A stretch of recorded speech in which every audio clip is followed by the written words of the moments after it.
ونشهد أن لا إله إلا الله وحده لا شريك له ونشهد أن سيدنا ومولانا محمدا عبده ورسوله صلى الله تعالى عليه وعلى آله وأصحابه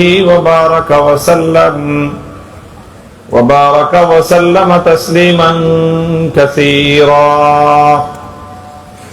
أما بعد فأعوذ بالله من الشيطان الرجيم بسم الله الرحمن الرحيم لقد رضي الله عن المؤمنين إذ يبايعونك تحت الشجرة فعلم ما في قلوبهم فأنزل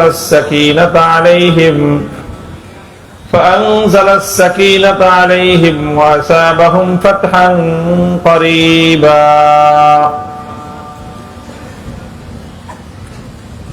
بارك الله لنا ولكم في القرآن العظيم ونفعنا وإياكم بالآيات والذكر الحكيم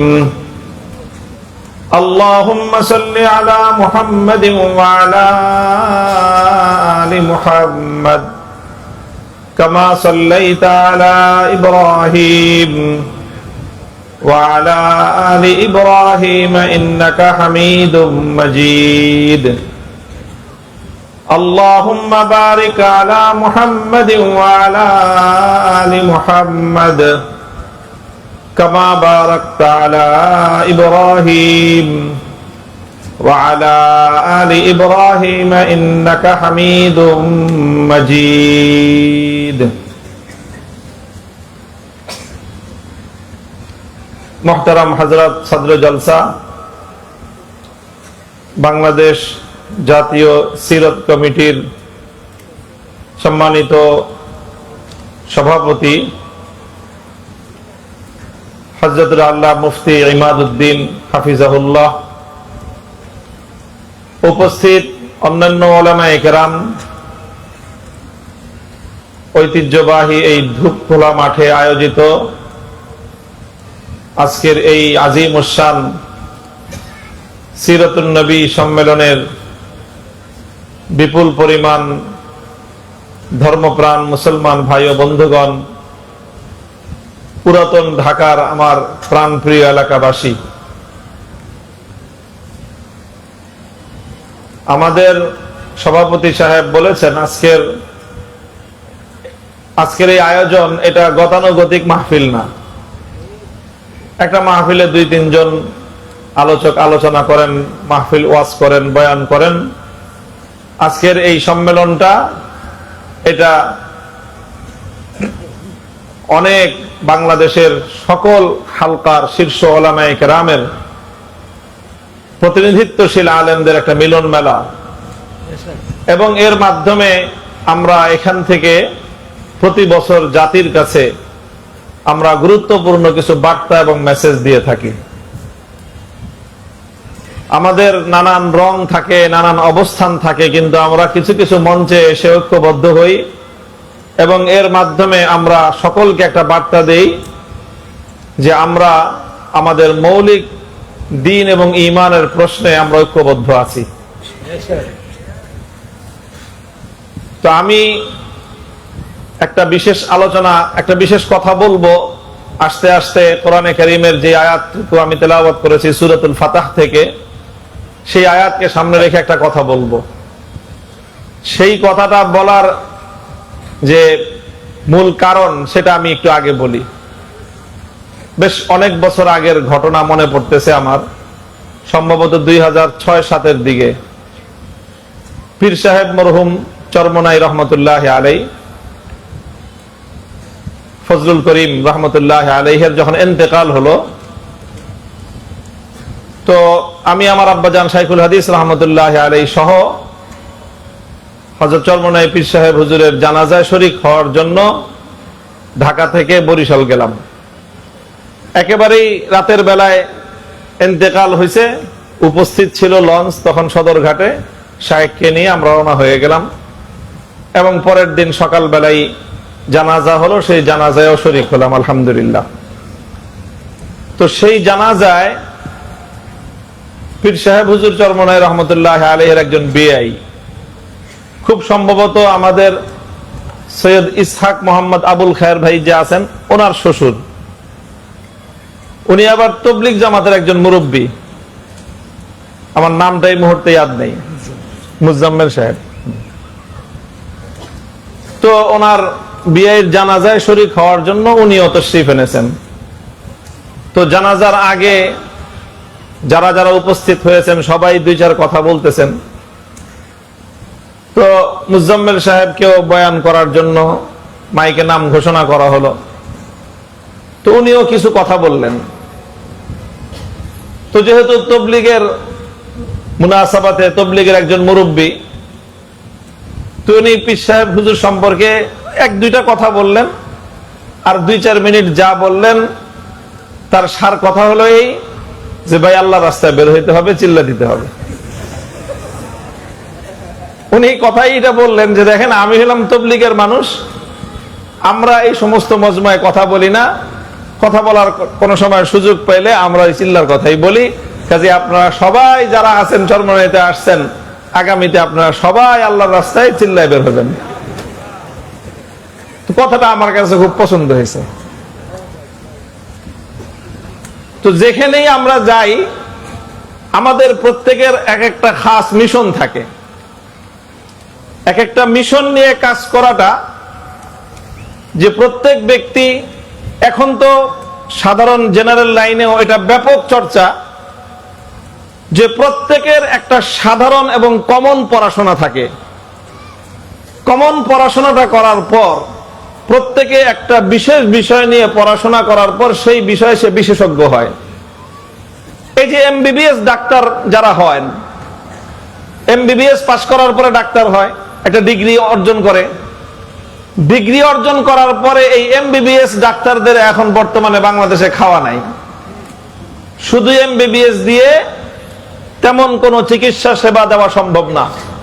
MBBS পাশ করার পরে কোনো একটা বিষয় নিয়ে, মানব দেহের বিভিন্ন রোগ সংক্রান্ত বিভিন্ন বিষয়ের স্পেশালাইজেশন আছে, বিশেষজ্ঞ কোর্স আছে, সেই সমস্ত কোর্স করে পরীক্ষা দিয়ে পাশ করে তারপরে বিশেষজ্ঞ হইতে হয়। কেউ নাক কান গলা বিভাগ হয়, কেউ দেখা যায় ব্রেন সংক্রান্ত নিউরোলজি, নানা রকমের, কেউ সার্জন হয়, কেউ মেডিসিন স্পেশালিস্ট হয়। প্রত্যেকে এক একটা বিষয় নিয়ে তার আলাদা ইখতিসাস থাকে, বিশেষজ্ঞ হয়। তখন সে ওই বিষয়ে সে একটা বিশেষ যোগ্যতা দক্ষতা অর্জন করে এবং মানুষকে অনেক মানুষের খেদমত করার সুযোগ তৈরি হয়। এখন আমাদের মাদ্রাসাগুলোতেও আলহামদুলিল্লাহ কিছু চর্চা শুরু হয়েছে। দাওরায়ে হাদিস পাশ করলেই শুধু হয় না, কেউ ফিকহ ইফতা নিয়ে পড়াশোনা করে এই বিষয়ে মাহের হয়, কেউ উলুমুল হাদিস নিয়ে পড়াশোনা করে হাদিসের উপর দক্ষতা এবং বিশেষ ব্যুৎপত্তি অর্জন করে, কেউ তাফসীরের উপর পড়াশোনা করে বিশেষ ব্যুৎপত্তি অর্জন করে, কেউ আদব আরবি সাহিত্য নিয়ে পড়াশোনা করে ব্যুৎপত্তি এবং বিশেষজ্ঞ পর্যায়ের জ্ঞান অর্জন করে। আরো নানা বিষয় আছে। এটা যেরকম জ্ঞানের ক্ষেত্রে ইসলামের যে বহুমুখী খেদমত আছে, সেই বহুমুখী খেদমত গুলোকেও আমরা ওলামায়ে কেরাম উম্মতের স্বার্থে এবং ইসলামের প্রয়োজনে এইরকম বিভিন্ন স্পেশালাইজেশন করে এগুলোকে তাকসিমে কার, কর্ম বন্টনের আওতায় আমরা ভাগ করে নিয়ে, আমাদের কিছু মানুষ দাওয়াত এবং তাবলীগের মেহনত করেন, কিছু মানুষ ইসলাহি এবং খানকাহি মেহনত করেন, কিছু মানুষ ছাত্র করার জন্য মাদ্রাসাগুলোতে একেবারে মাদ্রাসার গৃহ অভ্যন্তরে তারা পড়ে থাকেন, ছাত্রদেরকে নিয়ে সারা জীবন নাহু সরফের মেহনত করেন। এইরকম নানা ধরনের বিভিন্ন ধরনের মেহনত হয়। তো বিভিন্ন রকমের মেহনতে কুদরতি ভাবে আল্লাহ পাক রব্বুল আলামিন আমার তাকসিমে একটা জিনিস ফালায়া দিয়েছেন, সেটা হলো উম্মতের ইসলামের সিয়াসি এবং রাজনৈতিক বিষয় নিয়ে একটু মেহনত করার এবং কিছু কাজ করার ক্ষেত্র আল্লাহ আমাকে দান করেছেন। তো হযরত মাওলানা মুজাম্মিল সাহেবের ওই উসুল মোতাবেক আমাকে যাই বলতে বলবেন, ঘুরে ঘেরে আমি ঘুরে ঘেরে সবকিছুর ভিতর দিয়ে কিন্তু আমি রাজনীতি পর্যন্ত আসব। এখন এটা আপনাদের কারো কাছে পছন্দ হোক বা না হোক, আমি মনে করি এটা আমার জিম্মাদারি এবং আমার ফরিজা যে এই উম্মতের কাছে তাদের রাজনৈতিক আমানতগুলো কোরআন এবং হাদিসের থেকে তাদের রাজনৈতিক জিম্মাদারি এই উম্মতের উলামায়ে কেরামের কাছ পর্যন্ত তুলে ধরাটা এটা আমার বিশেষ দায়িত্ব। এটা হলো একটা কথা। এই জন্য দেখবেন আমি অনেক কিছু বলি, আলোচনা করি, বয়ান করি, সব কিছুর পরে এই বিষয়ে আমার পক্ষ থেকে একটা বার্তা থাকে। সেই বার্তাটা কখনো আমি সরাহাতান বলি, একেবারে স্পষ্ট ভাষায় বলি, অনেক সময় সরাহাতান বলি না, কেনায়াতান বলি। আল্লাহ পাক রব্বুল আলামিন আমাদের উম্মতের উলামায়ে কেরামের এই সর্বব্যাপী বহুমুখী খেদমতকে আল্লাহ পাক এক মোহনায় এনে একত্রিত করে এই উম্মতের বৃহত্তর কল্যাণ সাধন করার তৌফিক আমাদেরকে দান করেন। আমি পবিত্র কোরআনে কারীমের সূরাতুল ফাতহের যে আয়াতটা তেলাওয়াত করেছি আমি, লাকাদ রাদিয়াল্লাহু আনিল মুমিনিনা ইয ইউবাইউনাকা তাহতাশ শাজারাতি ফাআলিমা মা ফি কুলুবিহিম ফাআনজালাস সাকিনাতা আলাইহিম ওয়া আসাবাহুম ফাতহান করিবা। এটা তো বায়াতের রিজওয়ান সম্পর্কে নাজিল হয়েছে। এই আয়াত বায়াতের রিজওয়ান, ইসলামী ইতিহাসের এক উজ্জ্বল পাতার নাম হলো বায়াতের রিজওয়ান। সিরাতুন নবীর একটা জলজল দেদীপ্যমান একটা সাফহার নাম হলো বায়াতের রিজওয়ান। রাসূল আকরাম সাল্লাল্লাহু আলাইহি ওয়াসাল্লামের সিরাত থেকে, নবুয়তের 23 বছরের জিন্দেগি থেকে যদি উজ্জ্বল, অতি উজ্জ্বল, অত্যুজ্জ্বল কয়েকটা পাতা বের করে দেওয়ার কথা বলা হয়, তাহলে অবশ্যই 4-5টা পাতা যদি কেউ খুলতে চায়, তাহলে তার মধ্যে অন্যতম একটা পাতা হবে যেই পাতার মধ্যে বায়াতের রিজওয়ানের তারিখ এবং বায়াতের রিজওয়ানের ইতিহাস লেখা থাকবে। যদি সাহাবায়ে কেরামের জিন্দেগিকে তালাশ করা হয়, 1.5 লক্ষ সাহাবায়ে কেরামকে যদি নানাভাবে বিশ্লেষণ করা হয়, সাহাবায়ে কেরামের জীবন চরিত্রকে নিয়ে যদি আলোচনা করা হয়, তাহলে সেই সকল সাহাবায়ে কেরামের জীবনের মধ্যে গুরুত্বপূর্ণ যেই কয়েকটা তাৎপর্যময় ঘটনা থাকবে, হিজরত এবং আপনার বদরের জিহাদের পর সবচেয়ে গুরুত্বপূর্ণ যেই ঘটনাটা সাহাবায়ে কেরামের জিন্দেগিতেও আলোচিত হবে, সেই ঘটনাটার নাম হলো বায়াতের রিজওয়ান। বায়াতের রিজওয়ান, সুলহুল হুদাইবিয়া, অনেকগুলি নাম আছে এই ঘটনার। সুলহে হুদাইবিয়াকে তারিখের মধ্যে 3টা নামে আখ্যায়িত করা হয়। সুলহুল হুদাইবিয়া, এটা প্রথমে ছিল উমরাতুল হুদাইবিয়া, তারপরে এটার নাম হয়েছে গজওয়াতুল হুদাইবিয়া, তারপরে এটার নাম হয়েছে সুলহুল হুদাইবিয়া। প্রথম নাম কি ছিল? উমরাতুল হুদাইবিয়া। রাসূল সাল্লাল্লাহু আলাইহি ওয়াসাল্লাম মদিনা শরীফ থেকে উমরা করার জন্য ইহরাম বেঁধে হাদির জানোয়ার সাথে করে নিয়ে মক্কা শরীফে যাওয়ার জন্য বাইতুল্লাহর উদ্দেশ্যে যাত্রা শুরু করেছিলেন, এবং এই জন্য উমরার নিয়ত করেই 1400 থেকে 1500 সাহাবায়ে কেরামের নুরানি কাফেলা নিয়ে আল্লাহ নবী মক্কা অভিমুখে রওনা করেছিলেন। উমরার নিয়ত ছিল, ইহরাম ছিল, এই জন্য এই ইতিহাসকে এবং এই সফরকে বলা হয় উমরাতুল হুদাইবিয়া। যখন আল্লাহ নবী হুদাইবিয়া পর্যন্ত এসে পৌঁছলেন মক্কার উপকণ্ঠে, মক্কার কুরাইশরা বাধা দিল যে কোনোভাবেই আল্লাহ নবীকে মক্কায় ঢুকতে দিবে না, প্রয়োজনে লড়াই করবে, যুদ্ধ হবে, কিন্তু তারা কোনো মূল্যেই আল্লাহ নবীকে মক্কা শরীফে ঢুকতে দিবে না।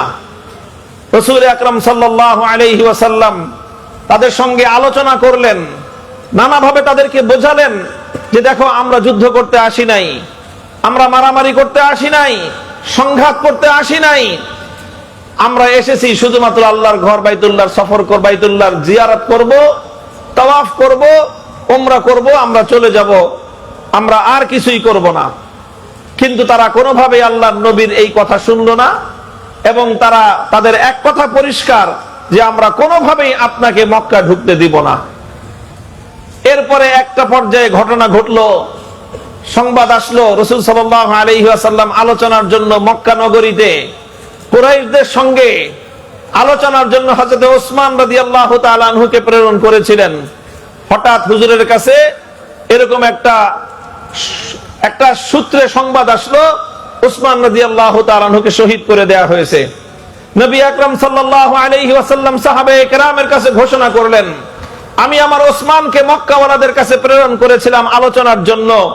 দুনিয়ার সকল অসভ্য জাতীয় কোনদিন কোন কাসেদ এবং কোন দূতের উপর আক্রমণ করে না।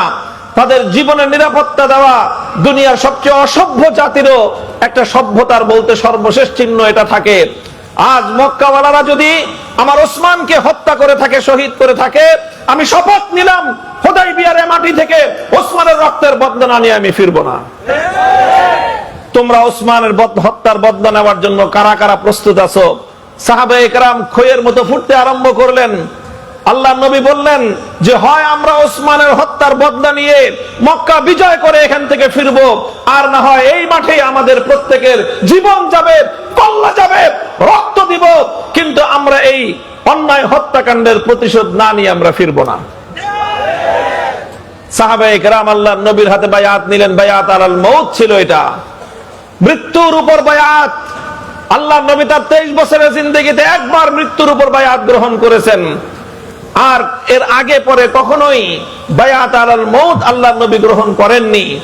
জীবন দেওয়ার জন্য বায়াত হয়েছে, অঙ্গীকার হয়েছে আল্লাহর জন্য জীবন দিবে, অঙ্গীকার হয়েছে এক ইমানদারের রক্তের বদলা নেওয়া হবে, অঙ্গীকার গ্রহণ করা হয়েছে একজন নিরপরাধ মুসলমানকে যদি হত্যা করা হয় সে হত্যার প্রতিশোধ গ্রহণ করার জন্য 1500 সাহাবায়ে কেরাম জীবন দেবে, রক্ত দিবে, কোন মুসলমানের রক্ত বৃথা যেতে দেবে না।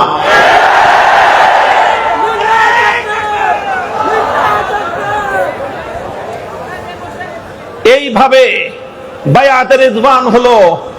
সাহাবায়ে কেরামের এই জজবা, একজন মুসলমানের প্রতি তাদের হৃদয়ের এই ভালোবাসা, তাদের এই আন্তরিকতা, একজন নিরপরাধ মানুষের রক্তের প্রতিশোধ গ্রহণ করার, হত্যার বদলা গ্রহণ করার এই মানসিকতাকে আমার আল্লাহ পাক রব্বুল আলামিন এপ্রিশিয়েট করলেন।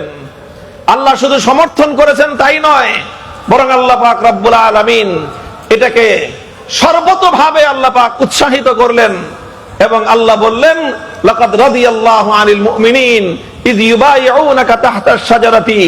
জীবন দেওয়ার জন্য যখন সাহাবীরা আপনার হাতে বায়াত গ্রহণ করেছিল, আল্লাহ বলেন যে আমি সেই বায়াতের প্রতি আমার পক্ষ থেকে আমি আমার সন্তুষ্টির ঘোষণা করলাম।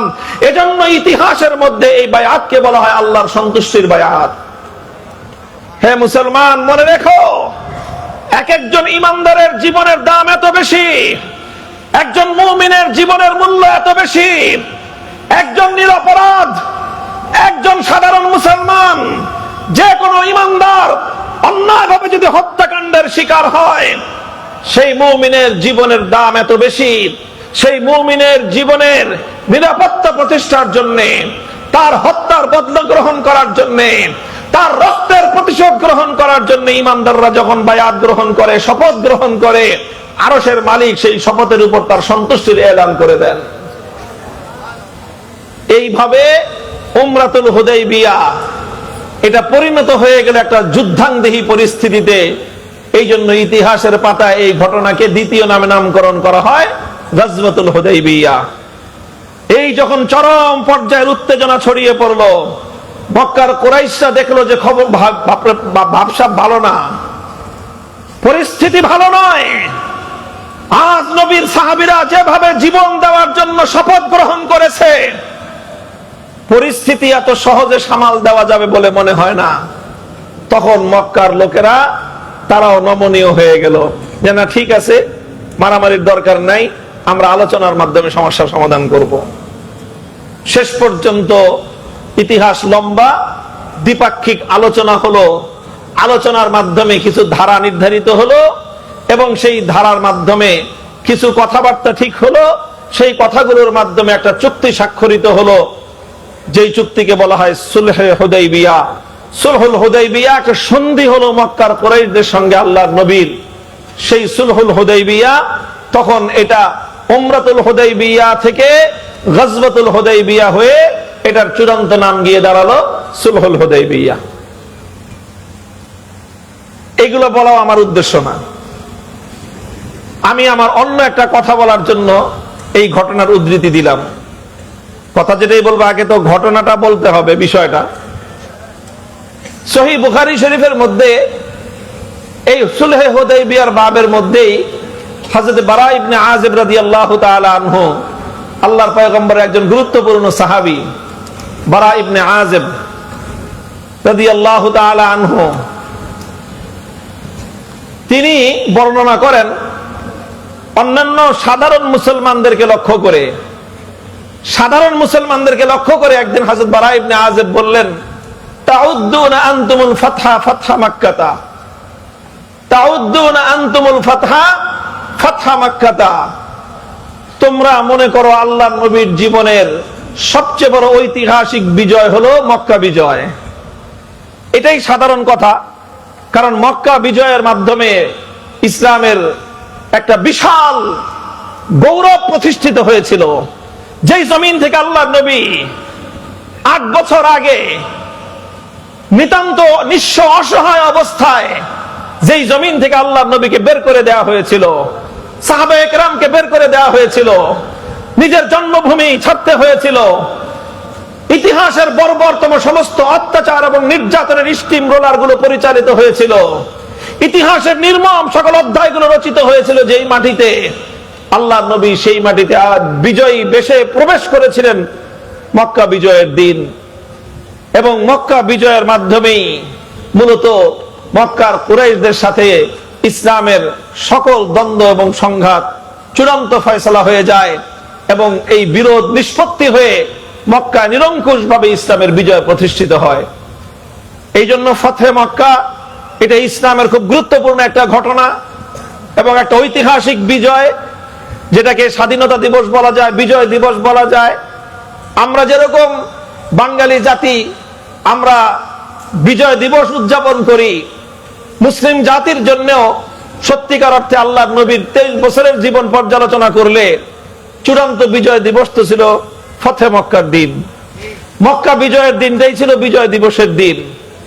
হযরত বারা ইবনে আযিব রাদিয়াল্লাহু তাআলা আনহু বলেন যে, তাউদ্দুনা আনতুমুল ফাতহা ফাতহা মাক্কাতা, হে সাধারণ মুসলমান, তোমরা তো আল্লাহর নবীর জীবনের ঐতিহাসিক বিজয় হিসেবে, সবচেয়ে বড় বিজয় হিসেবে তোমরা মক্কা বিজয়কে গ্রহণ করো, গণনা করো। তোমাদের ধারণা এরকম, ওয়াকাদ কানা ফাতহু মাক্কাতা ফাতহান। নবীর সাহাবী, এই ছাত্ররা ভালো করে মনোযোগ দিয়ে শুনো কথাটা, ওয়াকাদ কানা ফাতহু মাক্কাতা ফাতহান। সাহাবী বলতেছেন, আমাদের দৃষ্টিতে মক্কা বিজয়টা এটা একটা মামুলি বিজয় ছিল, এটা খুব বড় কোনো বিজয় ছিল না। মক্কা বিজয়টা একটা সাধারণ বিজয় ছিল। ওয়ানাহনু নাউদ্দুল ফাতহা বায়াতার রিদওয়ান ইয়াউমাল হুদাইবিয়াহ, ওয়ানাহনু নাউদ্দুল ফাতহা বায়াতার রিদওয়ান ইয়াউমাল হুদাইবিয়াহ। আমরা যারা আল্লাহর নবীর সাহাবীদের মধ্যে দূরদর্শী সাহাবী যারা ছিলাম, আমরা যারা নবীর সাহাবীদের মধ্যে অত্যন্ত গভীর দৃষ্টি সম্পন্ন সাহাবী ছিলাম, আমরা যারা ঘটনার গভীরতায় গিয়ে একটা ঘটনাকে পর্যবেক্ষণ করতে পারি, আমাদের সাহাবীদের মধ্যে অভিজ্ঞ, দক্ষ, প্রজ্ঞাবান সাহাবীদের দৃষ্টিতে প্রকৃত বিজয় ছিল বায়াতে রিদওয়ান, সুলহে হুদাইবিয়ার দিন। সেই দিনই প্রকৃত বিজয় অর্জিত হয়েছে। মুহতারাম হাজিরিন, আমার আজিজ তালাবা, সিরাতুন নবী বিভিন্ন ভাবে আলোচনা হয়, আলোচনা হবে। আজকের সিরাতের এই সম্মেলন থেকে আমি তোমাদেরকে আল্লাহর পয়গম্বরের এই সিরাতের খুব গুরুত্বপূর্ণ সূক্ষ্ম একটা বিষয়ের দিকে দৃষ্টি আকর্ষণ করছি এবং শেষে আমার পক্ষ থেকে একটা প্রস্তাব থাকবে।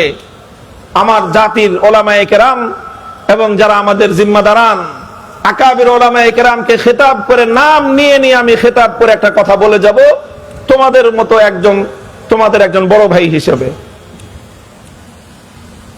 কথাটা শেষ পর্যন্ত শুনতে হবে মনোযোগ দিয়ে। হযরত বারা ইবনে আযিব রাদিয়াল্লাহু আনহু বলতেছেন, ওয়াকাদ কানাল ফাতহু মাক্কাতা ফাতহান ওয়া নাহনু নাউদ্দুল ফাতহা বায়াতার রিদওয়ান ইয়াউমাল হুদাইবিয়াহ।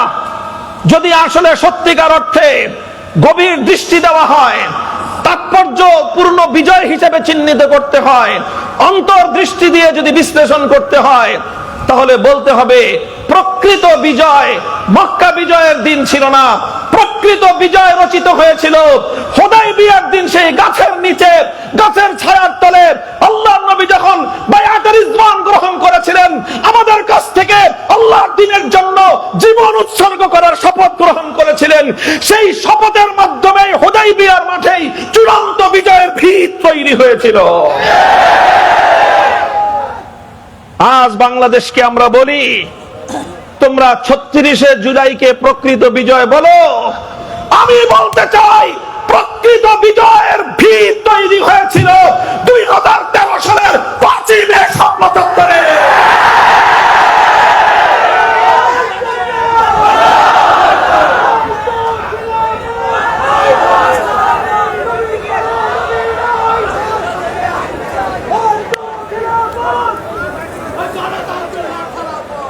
এটা খুব ভালো করে মনে রাখতে হবে। আজ এই কথা আমরা অনেকে বলি না, অনেক সময় আমাদের ভুল হয়ে যায় কথাটা বলতে।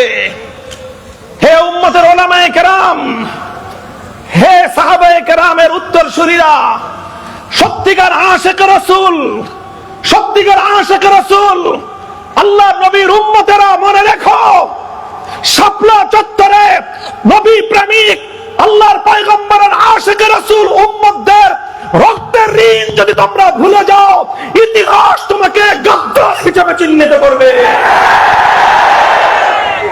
কারা আল্লাহর নবীর জন্য, কারা আল্লাহর পয়গম্বরের জন্য, কারা আল্লাহর নবীর সত্যিকার ভালোবাসার প্রেমে জীবন উৎসর্গ করতে পারে, ইসলামী ইতিহাসের 1400 বছরের ইতিহাসে শাপলা চত্বর এক অনন্য ঐতিহাসিক ঘটনা।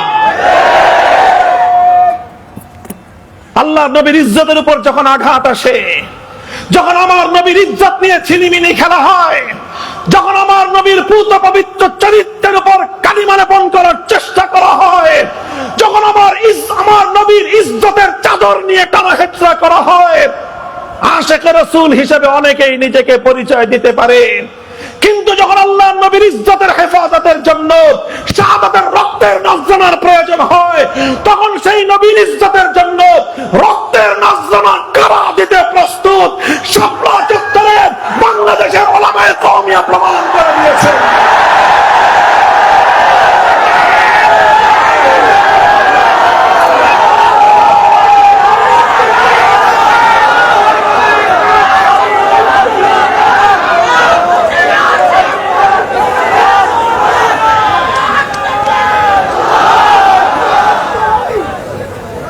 কাজেই ওয়াকাদ কানা ফাতহু জুলাই ফাতহান,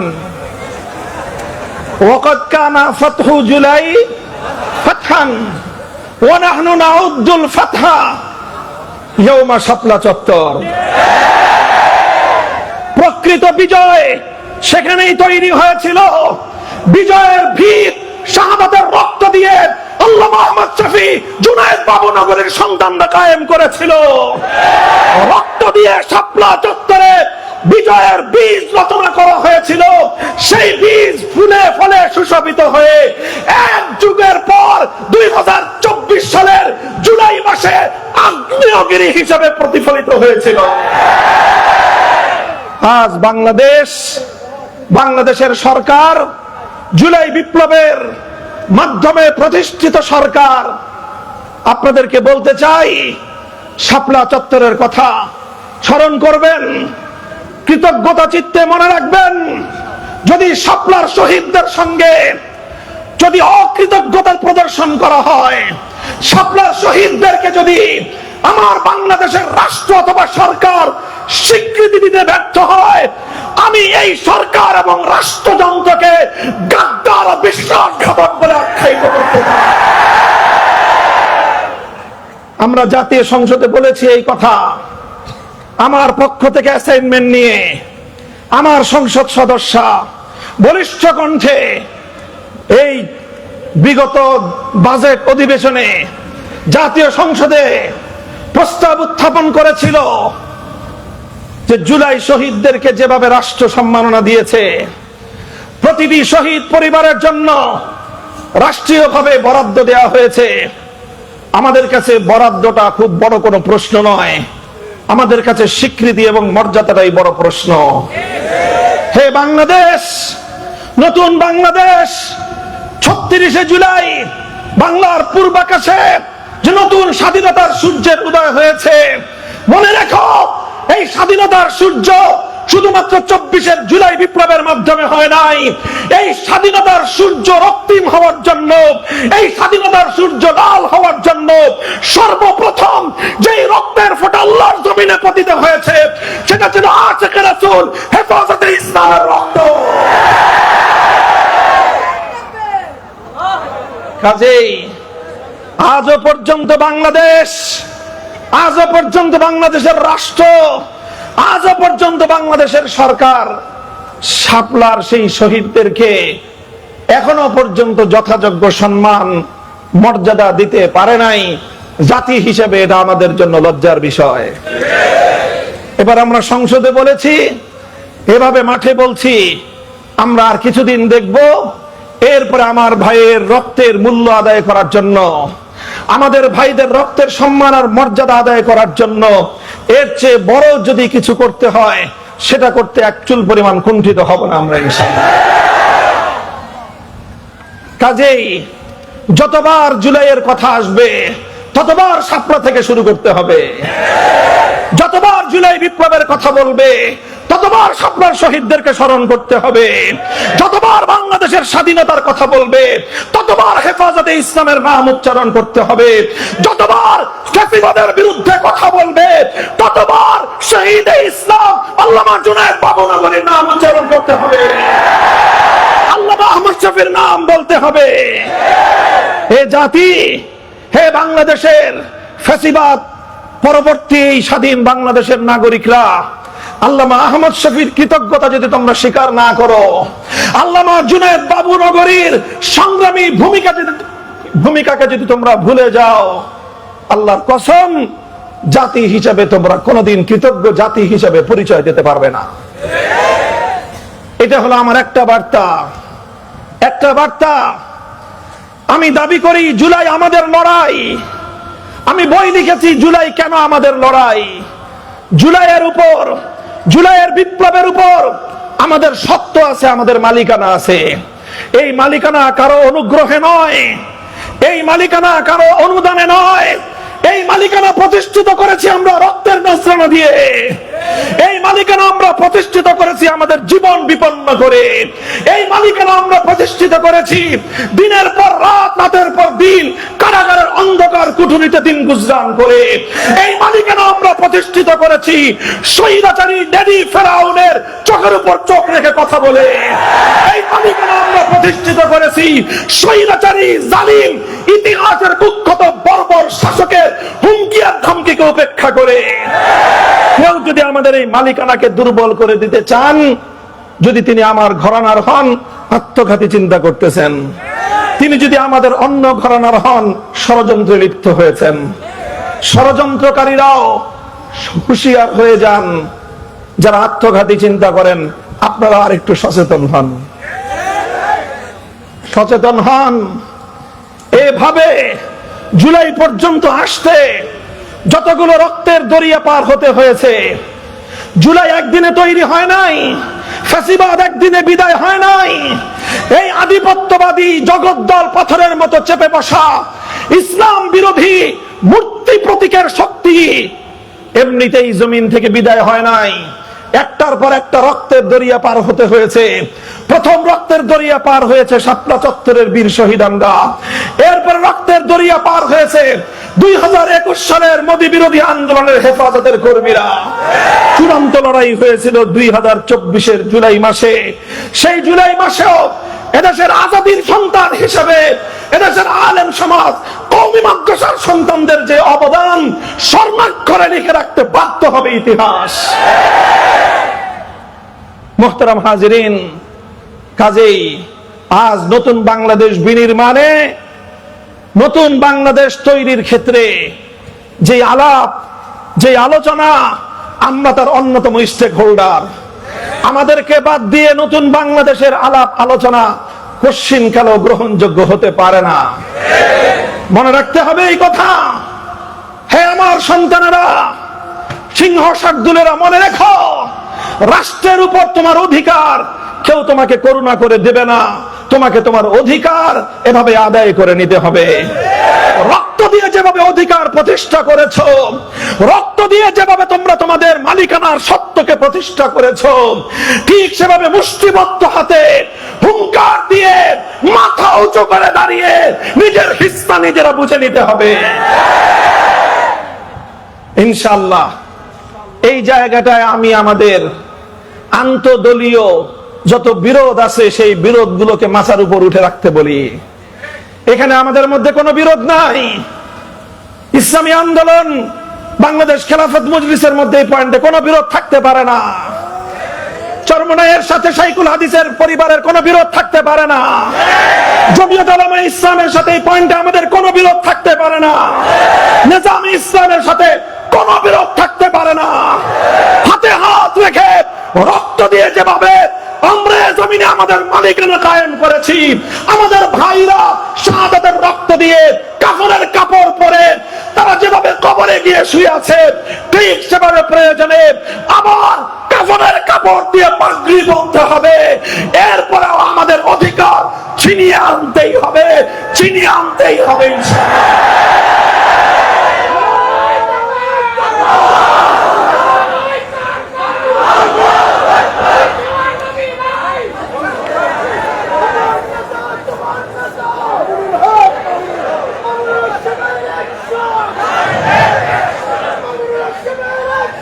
আমি একটা কথা বললাম, এই কথাটা আপনারা খুব ভালো করে মনে রাখবেন। আমার আরেকটা কথা গুরুত্বপূর্ণ, যেই কথাটা আমার মূল মেসেজ, সেটা আমি এখন বলতেছি। সেটা হলো এই যে বায়াতের রিদওয়ানকে এতটা তাৎপর্যময় যে বর্ণনা করা হলো, এতটা গুরুত্ব দেওয়া হলো বায়াতের রিদওয়ানকে, এটা তো পরবর্তী যুগের কোন ঐতিহাসিক এই গুরুত্বটা দেয় নাই। এই গুরুত্বটা তো স্বয়ং সাহাবায়ে কেরাম দিয়েছেন, এই গুরুত্বটা তো স্বয়ং আল্লাহর নবী দিয়েছেন। বরং আরেক কদম বাড়িয়ে তো বলতে হবে, এই গুরুত্ব তো স্বয়ং আমার আল্লাহ ঘোষণা করেছেন। আল্লাহ রাব্বুল আলামিনই তো সুলহে হুদাইবিয়ার পর যখন আল্লাহর নবী হুদাইবিয়া থেকে মদিনার দিকে ফিরে যাচ্ছিলেন, সাহাবায়ে কেরামের হৃদয়গুলো, তাদের হৃদয়গুলো ভাঙ্গা ছিল, তাদের মনগুলো বেদনা বিধুর ছিল। করতে আসলাম ওমরা, করতে পারলাম না ওমরা, জিহাদের শপথ নিলাম, শাহাদাতের রক্ত দিব, জিহাদও করতে পারলাম না, শহীদও হইতে পারলাম না, শেষ পর্যন্ত সন্ধি করে ফিরে যাচ্ছি। মনটা তাদের খুব ব্যথাতুর ছিল। তাদের ভগ্ন হৃদয়ে প্রশান্ত করার জন্য স্বয়ং আমার আল্লাহ পাক রব্বুল আলামিন আয়াত নাজিল করেছিলেন, ইন্না ফাতাহনা লাকা ফাতহাম মুবিনা। হে নবী, আমি আপনাকে হুদাইবিয়ায় শুধুমাত্র একটা সন্ধি করাই নাই। এই মনে রাখো মাদ্রাসা তালেবে ইলমরা, আমার আল্লাহ বলতেছেন, হে আমার সাহাবী, হে আমার নবীর সৈনিকেরা, হে আমার নবীর সাহাবীরা, হে উম্মতে মুসলিমার এক একজন সদস্য, শুনে রাখো, হুদাইবিয়া একটা চুক্তি স্বাক্ষরিত হয়েছে। বাহ্যিকভাবে দেখা গিয়েছে ওই চুক্তির মধ্যে মুসলমানরা নথি স্বীকার করেছে, কিন্তু আমি আল্লাহ ঘোষণা করতেছি, বাহ্যিকভাবে এটা একটা চুক্তি, বাহ্যিকভাবে এটা একটা সন্ধি, কিন্তু আমি আল্লাহ বলতেছি এটা শুধুমাত্র একটি সন্ধি নয়, এটা হলো ইসলামের ইতিহাসের সবচেয়ে বড় ঐতিহাসিক বিজয়। কেন হুদাইবিয়াটা কেন ঐতিহাসিক বিজয়? কারণটা কি?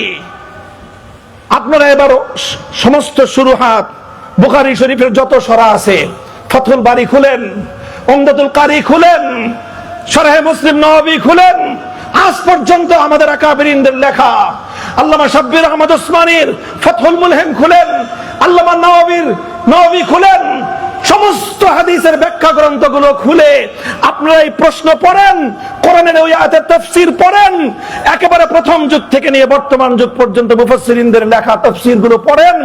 কেন আল্লাহ পাক রব্বুল আলামিন হুদাইবিয়ার সন্ধিকে এত বড় ঐতিহাসিক বিজয় হিসেবে আল্লাহ পাক কেন অভিহিত করলেন, কেন আখ্যায়িত করলেন? What is the reason? কারণটা কি? কারণ মৌলিক যেই কারণটা, সেটা হলো এই, হুদাইবিয়ার মাধ্যমে প্রত্যক্ষ বিজয় যদিও মুসলমানদের আসে নাই, হুদাইবিয়ার মাধ্যমে মুসলমানদের রাজনৈতিক বিজয় অর্জিত হয়েছিল। কোন বিজয়? জোরে বলো কোন বিজয়? হুদায়বিয়ার মাধ্যমে আল্লাহর নবীর রাজনৈতিক দূরদর্শিতার বিজয় অর্জিত হয়েছিল। হুদায়বিয়ার মাধ্যমে মুসলমানদের রাজনৈতিক শক্তির স্বীকৃতি পেয়েছিলেন আল্লাহর নবী। অর্থাৎ হুদায়বিয়ায় যুদ্ধের বিজয় হয় নাই, রণাঙ্গনের বিজয় হয় নাই, হুদায়বিয়ায় রাজনৈতিক বিজয় হয়েছে। রাজনৈতিক বিজয়টা কি? হুদায়বিয়ার সবচেয়ে বড় রাজনৈতিক বিজয় ছিল যে মক্কার কুরাইশরা এতদিন পর্যন্ত ইসলাম এবং মুসলমানদেরকে কোন শক্তি বলে স্বীকার করত না। ওরা বলতো মুহাম্মদ সাল্লাল্লাহু আলাইহি ওয়াসাল্লামের আশেপাশে কিছু বিক্ষিপ্ত মানুষ জমা হয়েছে। আরো নিকৃষ্ট ভাষায় উপেক্ষা করে উপহাস করে তারা বলতো কিছু বাদাইম্মা জমা হয়েছে। নাউজুবিল্লাহ। আপনি পড়েন হুদায়বিয়ার ইতিহাসের মধ্যে পড়েন, তারা যেই কথাগুলো বলেছিল যে আল আওবাস, আপনার চারপাশে কিছু বাদাইম্মা বেহুদা জমা হয়েছে, এগুলো 2 দিন পরে চলে যাবে, আপনি এদের জন্য নিজের গোত্রের সঙ্গে আপনি লড়াই করেন। অর্থাৎ মক্কাওয়ালারা, মক্কার কুরাইশ কায়েমি স্বার্থবাদী গোষ্ঠী, তারা মুসলমানদেরকে বাদাইম্মা হিসেবে চিহ্নিত করত। বাদাইম্মা মনে করত তারা যে একটা প্রতিষ্ঠিত রাজনৈতিক রাষ্ট্রীয় শক্তি, কোনদিন তারা এটা স্বীকার করত না। কিন্তু যেদিন হুদায়বিয়ায় তারা চুক্তি স্বাক্ষর করলো, হাযা মা কাযানা আলাইহি মুহাম্মাদুর রাসূলুল্লাহ, হাযা মা কাযানা আলাইহি মুহাম্মদ ইবনে আব্দুল্লাহ ওয়া সুহাইল ইবনে আমরিন, এখানে তারা স্বীকৃতি দিল আজ দুটি পক্ষের মধ্যে চুক্তি স্বাক্ষর হচ্ছে। এর এক পক্ষে মক্কার কুরাইশদের পক্ষ থেকে তাদের নেতা সুহাইল ইবনে আমর স্বাক্ষর করবে, অপর পক্ষে মুহাম্মদ ইবনে আব্দুল্লাহ স্বাক্ষর করবে। অর্থাৎ এই চুক্তির মাধ্যমে পৃথিবীর ইতিহাসে সর্বপ্রথম মক্কার কুরাইশরা তারা আল্লাহর নবীর নেতৃত্বাধীন মুসলিম শক্তিকে একটি রাষ্ট্রীয় রাজনৈতিক শক্তি হিসেবে স্বীকার করে নিতে বাধ্য হলো। এটাই হলো ফাতহে মুবিন, এটাই হলো ফাতহে মুবিন। আজ থেকে প্রায় 8 বছর আগে রোহিঙ্গাদেরকে যেভাবে যখন তারা উৎখাত করে দিয়েছিল, তাদের 1300 বছরের বাপদাদার বাস্তু ভিটা থেকে, আপনারা জানেন, ইতিহাস দেখেন, ওই সময়কার ইতিহাসগুলি পড়ে দেখেন, আমরা বিভিন্ন ভাবে রোহিঙ্গা ক্যাম্পে স্বয়ং আমি নিজে দিনের পর দিন থেকে তাদের জন্য অনেক কাজ করেছি, তাদের সঙ্গে অনেক কথাবার্তা বলেছিলাম। সব কথা বলার পরে তাদের কারণগুলো যাচাই করার চেষ্টা করেছি যে কেন এভাবে তাদের সঙ্গে এই আচরণ করা হচ্ছে, কেন তাদের সঙ্গে এই নির্মমতা চলছে শতাব্দীর পর শতাব্দী ধরে। আমার কাছে যেই কারণটা মনে হয়েছে সেটা হলো রোহিঙ্গারা ওই এলাকায় অনেক কিছু করেছে, অনেক কিছু করেছে, কিন্তু আরাকানে তারা তাদের রাজনৈতিক নেতৃত্ব প্রতিষ্ঠা করতে পারে নাই। আরাকানে তারা ধর্মীয় প্রতিষ্ঠান করেছে, আরাকানে তারা বাড়িঘর করেছে, আরাকানে তারা শিক্ষা প্রতিষ্ঠান গড়ে তুলেছে, আরাকানে তারা বড় বড় খানকা গড়ে তুলেছে, অনেক কিছুই করেছিল। কিন্তু একটা কাজ রোহিঙ্গারা কখনোই করার চিন্তা করে নাই, সেটা হলো তাদেরকে আরাকানের একটা স্থায়ী রাজনৈতিক শক্তি হিসেবে, সুসংহত একটা নেতৃত্বের অধীনে রাজনৈতিক শক্তি হিসেবে নিজেদেরকে প্রতিষ্ঠা করতে তারা পারে নাই। এটা আমার মনে হয়েছে, এটার উপরে আমার অনেক বিশ্লেষণ আছে, যুক্তি আছে। রোহিঙ্গা জাতি যেভাবে নিজেদের রাজনৈতিক দূরদর্শিতা প্রদর্শন করতে ব্যর্থ হওয়ার কারণে নিজেদের 1300 বছরের প্রাচীন বাপদাদার ভিটে মাটি থেকে তাদেরকে উৎখাত হতে হয়েছে। কোন কওম এবং কোন জাতি যদি নিজের মাতৃভূমিতে নিজেদের রাজনৈতিক নেতৃত্ব প্রতিষ্ঠা করতে ব্যর্থ হয়, পৃথিবীর কোন জাতি সেই দেশে তাদেরকে সম্মান দেয় না। আজ আমরা কান্নাকাটি করি, অনেক আমাদের আফসোস হয় যে আমাদেরকে মূল্যায়ন করে না, আমাদেরকে এই করে না, সেই করে না। আরে তুই মারো তাদের এই সমস্ত মূল্যায়নের। নিজেদের রাজনৈতিক নেতৃত্ব প্রতিষ্ঠা করো, পায়ে ছুঁয়ে সালাম করতে বাধ্য হবে। হুদায়বিয়ার ইতিহাসের মূল কথাটা হলো এই, হুদায়বিয়ায় অনেক বড় কিছু হয়ে যায় নাই বাহ্যিক দৃষ্টিতে, আপাত দৃষ্টিতে তাৎক্ষণিকভাবে খুব বড় কোনো অর্জন ছিল না। সবচেয়ে বড় অর্জন ছিল হুদায়বিয়াতে আল্লাহ রাসূল সাল্লাল্লাহু আলাইহি ওয়াসাল্লামের নেতৃত্বাধীন মুসলিম কমিউনিটি এবং মুসলিম জনশক্তিকে তাদের সবচেয়ে বড় শত্রু, চিরশত্রু, সবচেয়ে বড় প্রতিদ্বন্দ্বী মক্কার কুরাইশরা একটা রাজনৈতিক প্রতিপক্ষ এবং রাজনৈতিক প্রতিদ্বন্দ্বী হিসেবে স্বীকার করে নিতে বাধ্য হয়েছিল। আমি এই কথাটাই বলতে চাই, আজ আমাদের আলহামদুলিল্লাহ অনেক লাইনে মেহনত আছে, অনেক লাইনে মেহনত আছে, আমি কোনোটার গুরুত্বকে অস্বীকার করি না। তালিমের মেহনত আমি বলি আরো বেশি দরকার। তালিম হলো ইসলামের শেকড়ের মতো, শেকড় ছাড়া যেরকম গাছের মূল্য নাই, এলেম ছাড়া ইসলামের মূল্য নাই। এলেম ছাড়া ইসলাম টিকতে পারে না। দাওয়াত এবং তাবলীগ অনেক জরুরত, অনেক প্রয়োজন আছে, এটা আমি সবচেয়ে বেশি ইহসাস করি। কোন একটা গাছ তার সমস্ত ডালপালাগুলো যদি ছেটে নেওয়া হয়, সেই গাছ যেমন কাউকে ছায়াও দেয় না, ফল ফুলও দিতে পারে না। দাওয়াত এবং তাবলীগের কাজ যদি বন্ধ হয়ে যায়, ইসলাম এরকম ডালপালাবিহীন এক রুক্ষ গাছে পরিণত হবে। খানকাগুলোর প্রয়োজন আছে, কারণ খানকাগুলোতে যদি ইসলাহি মেহনত না হয়, তাজকিয়ার মেহনত যদি না চলে, ইসলাম নামক গাছের শেকড়ের মধ্যে পানি সিঞ্চন করে গাছকে সজীব রাখার আর কোনো মেহনত থাকবে না। কাজী সব মেহনত চলতে হবে, সব মেহনত চলতে হবে, সব মেহনত চলতে হবে। কিন্তু নিজেদের ভবিষ্যৎ এবং মুস্তাকবেলকে সুরক্ষিত রাখতে চাইলে তোমাদেরকে রাজনৈতিক শক্তি হিসেবে নিজেদের জমিনে প্রতিষ্ঠা লাভ করতে হবে। এই জন্য আমি বলছিলাম না, নাম ধরে একটা কথা বলবো। এখন আমি আমার আকাবিরিনদের এক একজনের নামের তালিকা বলবো, নাম তেলাওয়াত করবে এক একজন হুজুরের। আমাদের সকল মুরব্বীদের, বর্তমান যে সমস্ত মুরব্বীরা এখন আমাদের মাথার উপর রহমতের ছায়া হয়ে আছেন, আল্লাহ পাক ওনাদের সকলকে দীর্ঘ নেক হায়াত তৈয়বা দান করেন। আমাদের মুহিউস সুন্নাহ মাহমুদুল হাসান হাফিজাহুল্লাহ তাআলা, ফরিদাবাদ মাদ্রাসার মুহতামিম, আমাদের মুরব্বী হযরত মাওলানা আব্দুল কুদ্দুস সাহেব হাফিজাহুল্লাহ তাআলা, আমার ওস্তাদে মুহতারাম হযরত মাওলানা মুফতি মনসুরুল হক সাহেব হাফিজাহুল্লাহ তাআলা ওয়া রাআ, আমার উস্তাদ, আমার গভীর ইলমের উস্তাদ, জাতীয় মসজিদ বাইতুল মুকাররমের খতিব হযরত মাওলানা মুফতি আব্দুল মালিক হাফিজাহুল্লাহ তাআলা, আমাদের উস্তাদ সমতুল্য বাংলাদেশের একজন মহিরুহ করিম ইবনুল করিম হযরত মাওলানা আরশাদ রহমানী হাফিজাহুল্লাহ তাআলা।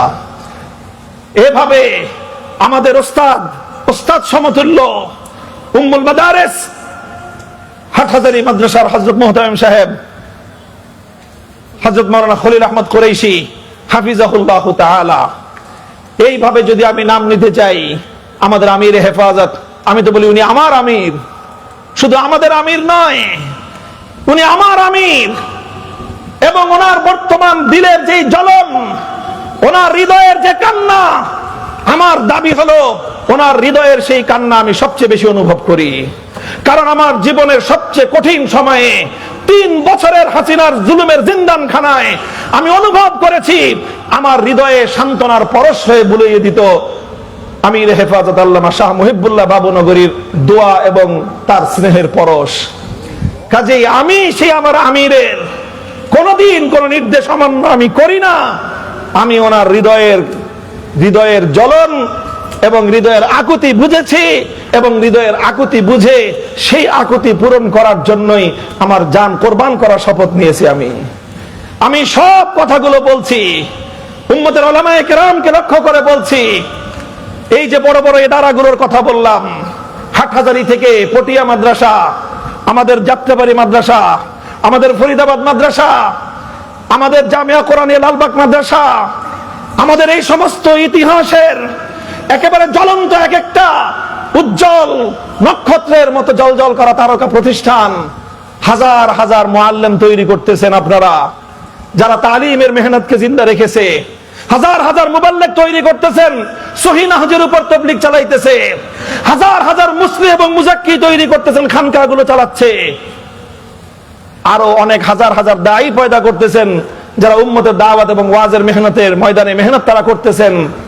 সব কিছু করতেছেন, কিন্তু আমার প্রশ্ন হলো, ফরিদাবাদ মাদ্রাসা থেকে এই পর্যন্ত কয়জন জাতীয় পর্যায়ে নেতৃত্ব দানকারী রাজনৈতিক নেতা আপনারা তৈরি করেছেন? আমার প্রশ্ন আমার বর্তমান বাংলাদেশের উলামায়ে কেরামের মুরব্বী মুহিউস সুন্নাহ হাফিজাহুল্লাহর প্রতি। আপনার যাত্রাবাড়ি মাদ্রাসা বিশাল মাদ্রাসা, মুআল্লিম, মুজাক্কি, মুসলিহ, মুবাল্লিগ সব তৈরি হচ্ছে, দাঈ ওয়াইজ তৈরি হচ্ছে, মুহাক্কিক তৈরি হচ্ছে, কিন্তু জাতীয় পর্যায়ে রাজনৈতিক নেতৃত্ব দেওয়ার মতো কয়জন আপনি রাজনৈতিক নেতা তৈরি করেছেন? মুফতি মনসুরুল হক সাহেব হুজুর, আপনার মেধা যোগ্যতা সম্পর্কে সবচেয়ে বড় ওয়াকিফ আমি জানি। আপনার কাছে বিনীত প্রশ্ন, যে আপনারা সব তৈরি করেছেন আপনার জিন্দগির প্রায় 50 সালা মেহনতের মাধ্যমে। কয়জন ব্যক্তি রাজনৈতিক ময়দানে নেতৃত্ব দিচ্ছে এবং আপনি তার সরপরস্তি করতেছেন, সেই বিষয়গুলি আমরা কনফিউজড। আমি বলতে চাই যে কথা, উম্মতের সব লাইনে মেহনত যেরকম হওয়া জরুরি, কোন একটা লাইনের মেহনতকে এক চুল পরিমাণ আমি গুরুত্ব কমাচ্ছি না। তবে সেই সাথে আমি যুক্ত করতে বলছি, এই সকল বড় বড় দ্বীনি ইদারাগুলো থেকে সুপরিকল্পিতভাবে আগামী দিনে এই জমিনে নেতৃত্বের বাগডোর সামলানোর জন্য যোগ্য কায়েদে মিল্লাত রাজনৈতিক নেতা তৈরি করতে হবে।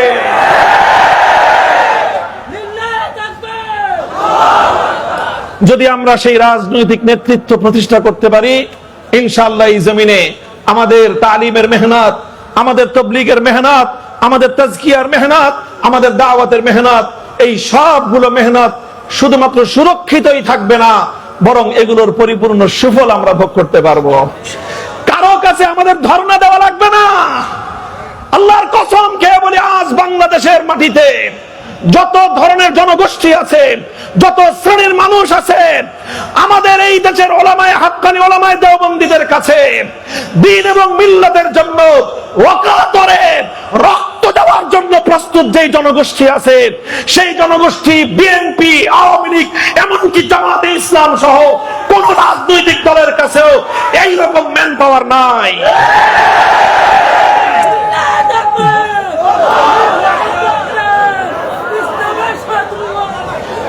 সুতরাং আমার আজকের আখেরি পয়গাম হলো এই, আল্লাহ নবীর সিরাত থেকে, সিরাতুন নবীর এই আলোচনাটা আমি করে গেলাম যে আল্লাহ নবীর জীবনের সবচেয়ে বড় ঐতিহাসিক বিজয় হিসেবে আল্লাহ পাক আখ্যায়িত করেছেন সেই দিনকে, যেই দিন আল্লাহ নবীর রাজনৈতিক বিজয় প্রতিষ্ঠিত হয়েছিল। আল্লাহ রাব্বুল ইজ্জত আমাদেরকে এই জমিনে আমাদের অধিকার এবং সম্মান মর্যাদা নিয়ে প্রতিষ্ঠিত থাকার তৌফিক দান করেন। وآخر دعوانا أن الحمد لله رب العالمين والسلام عليكم ورحمة الله.